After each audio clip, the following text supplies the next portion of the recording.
So the next speaker is Freeholder Kenny Armwood. He is from Piscataway. Some folks... No, he's from Somerset County. That's what the sign says. Oh, yeah? Freeholder in Middlesex County, but he's from Somerset. And if you love you, we want you here, so just so you're clear about that. Talk to my agents right there. So, all I have to say about Kenny, you know, he's a very progressive leader, but a lot of folks say he's actually kind of like a better-looking version of Cory Booker.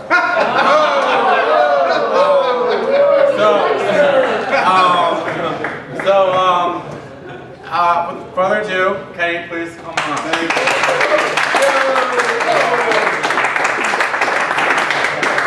Are we ready for a win or what, Somerset County? Folks, we've got a couple more days to get our message out to everyone and everybody. I first want to start off by saying thank you to two people who've been supportive of me throughout my entire political career, even before. These two people are Senator Smith and Mrs. Smith. If you don't know them as a couple, you could easily be saying, rather than Senator Bob Smith, you could be saying Senator Ellen Smith. That's the right decision. Truly an equal partnership, and both of them have been equally supportive of me, and I just can't thank them enough for everything they've done for me.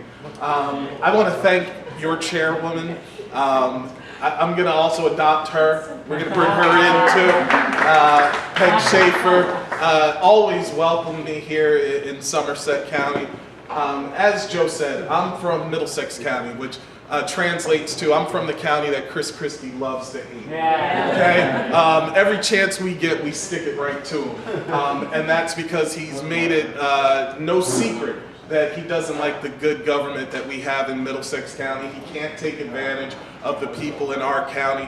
And when other people folded around the state, Middlesex County stood up to Chris Christie in 2013 and told him where he could go. And now every single thing that we tried to tell them in 2013, Middlesex County was telling them what a crooked governor we had, how he wasn't principled. It all came to fruition. So I'm from that county where we told the truth in 2013 and stood up for our candidate.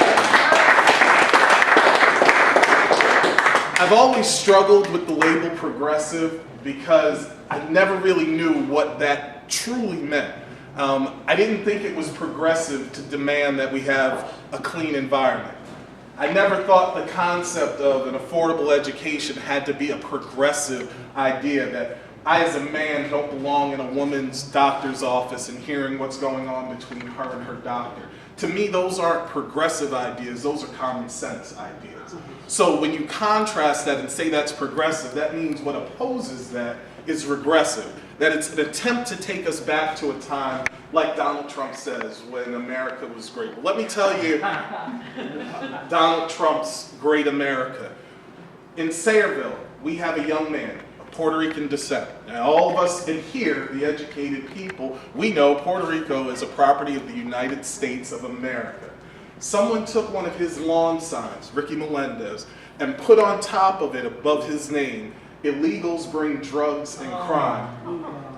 This man is not illegal, but when you have the person at the top of the ticket who churns up this type of hate, someone at the top of the ticket who's so divisive, who believes that in America where people are put down, where we can put down POWs, when we can put down people of the Jewish faith, when you can make fun of the Pope, when you can make fun of disabled people, everyone has been a target for Donald Trump. When you have that type of hate at the top of your ticket, you have to believe that it permeates to the very foundations of their party.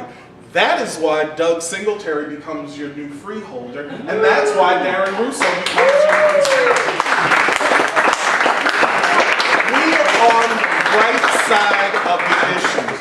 This election is about right versus wrong. When you were a kid on the playground, you learned early on what's fair and unfair. It is unfair for someone who is a multi-billionaire to take tax credits while the working class has to subsidize the economy for him, even though he claims that he supports veterans programs, he claims that he supports the American workers, but every time he had an opportunity to support an American worker, he took his products and made sure they were made overseas overseas with cheap labor.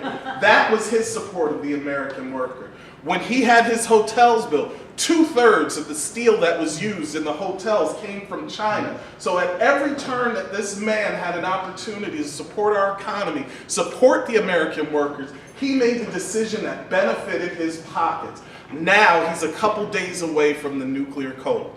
I'm going to say it again because I hope it terrifies you and I hope it keeps you up at night, but I hope that it motivates you to knock on every door, to pick up the phone, call up every single person you can and make sure they make the right decision on November 8th. This man is a couple of days away from the nuclear code. That's right.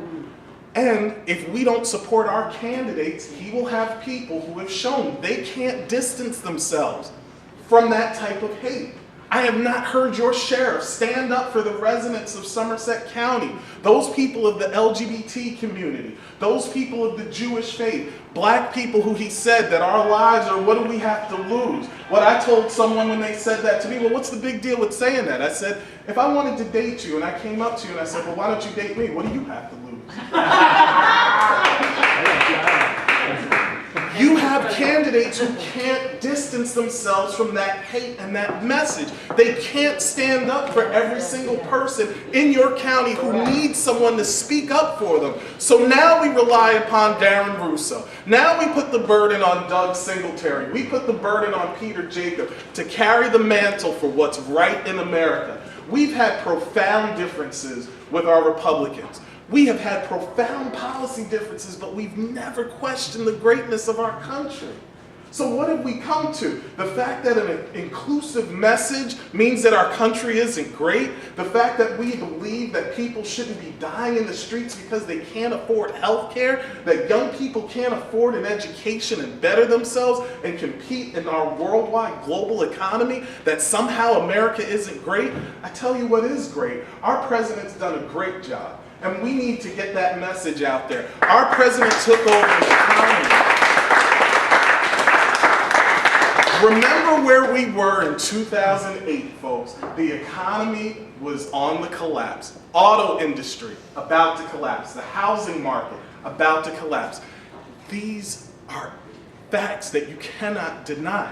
Our economy's better. Unemployment's down. America is great, and it's great because we are more inclusive and we've allowed people to thrive. We haven't given anything. There's not a single person in the progressive movement who advocates giving. What we do is we believe in a hand up, not a handout. We believe in empowering people so that they can be the best person who they can be. So I thank you, but in thanking you, I urge you that there's work that still needs to be done. We have a couple more days. This race is winnable. Somerset County is going to be a Democratic county. Somerset County is going to win. And I'm going to leave you with this, because on Election Day, Senator Smith always tells the Piscataway Democrats, I'm going to modify what he normally says. He normally says, you know, there's going to be one day when for some reason, we have no idea why, the people are going to decide that they no longer want us in office. They're going to decide that just for whatever reason that comes, that this just isn't going to be our election and they're going to vote against us. Somerset County, November 8th, for one reason or another, the voters in Somerset County are going to decide they want a change in government. They're going to decide that they want people who can stand up to hate mongers like Donald Trump and Chris Christie. They're going to decide that they want a real sheriff like Darren Russo, that they want a freeholder who represents everyone like Doug Singletary. They want a congressman like Peter Jacob. And they're going to go out there and they're going to make sure that they pull that lever for the entire Democratic ticket, and Peg Schaefer is going to be the happiest person on earth. Thank you.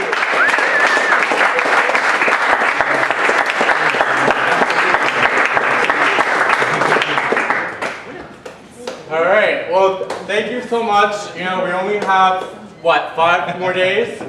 4. So enjoy. There's some appetizers still. Get some drinks, and we appreciate everyone coming out today for our kickoff. Thank you. Thanks. Yeah.